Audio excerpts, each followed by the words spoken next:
मदाश्रयाः कथामृष्टाः शृण्वन्ति कथयन्ति च।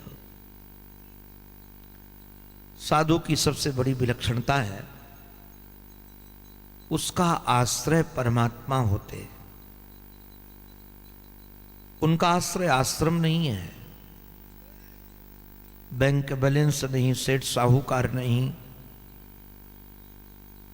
कि अमुक व्यक्ति हमारा भरण पोषण करेगा।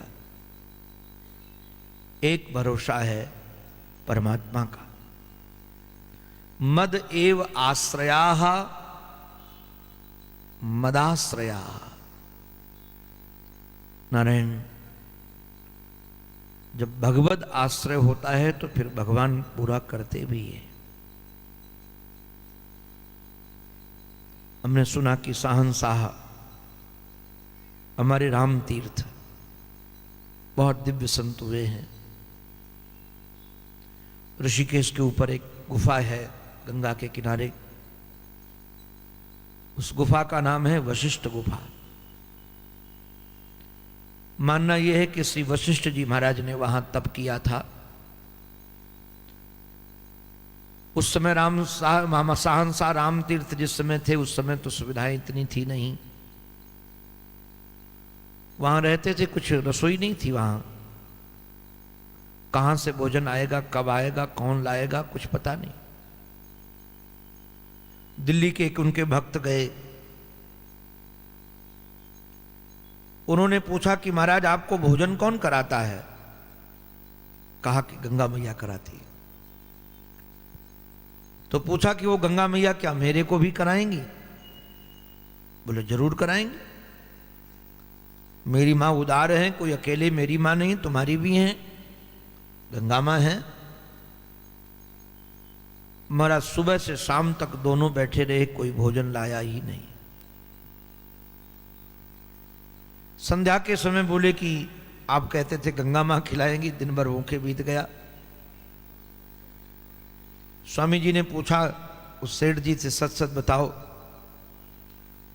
तुमको मां के अतिरिक्त दूसरा कोई आश्रय है क्या?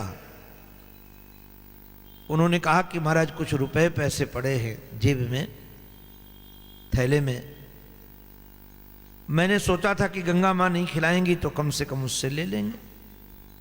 महाराज जी ने कहा कि निकाल। जितना रुपया पैसा था सब गंगा जी में फेंक दिया। दूसरे दिन की भी वही दशा रही, कोई नहीं आया, दोनों भूखे। स्वामी जी का तो अभ्यास था, वो परेशान। स्वामी जी उस दिन तो बात भी नहीं किए उससे। तीसरा दिन प्रारंभ हुआ तो सुबह सुबह का समय था। फिर आकर के बोले कि स्वामी जी आप तो कहते थे कि अब गंगा मां भोजन कराएगी, आज तीसरा दिन है कोई आया नहीं। स्वामी जी ने मुस्कुरा कर कहा सच सच बता, अभी तेरे को गंगा मैया के अतिरिक्त कोई भरोसा तो है? क्या भरोसा है वो बता। थोड़ा लजा करके बोला कि महाराज आपने जब रुपया फेंकवाया था उस समय मेरे मन में एक बात आई थी, मेरे गले में एक सोने की जंजीर पड़ी है। मैंने सोचा कि स्वामी जी ने ये फेंकवा दिया है, जंजीर तो है, कम से कम जाने का किराया तो मिल जाएगा, नहीं मिलेंगे तो खा जाएंगे जाकर के वहां से। स्वामी जी ने कहा वो जंजीर निकाल।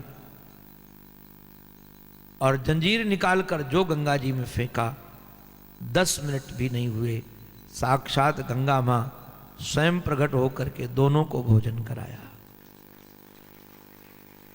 आश्रय परमात्मा को हो। भगवान भी देखते हैं ये दूसरे का आश्रय लेकर बैठा है तो सोचा चलो काम पूरा करें। साधु आश्रय करता है तो केवल भगवान का। मदाश्रया की व्याख्या बताते हुए कहा कि मदाश्रयाः कथामृष्टाः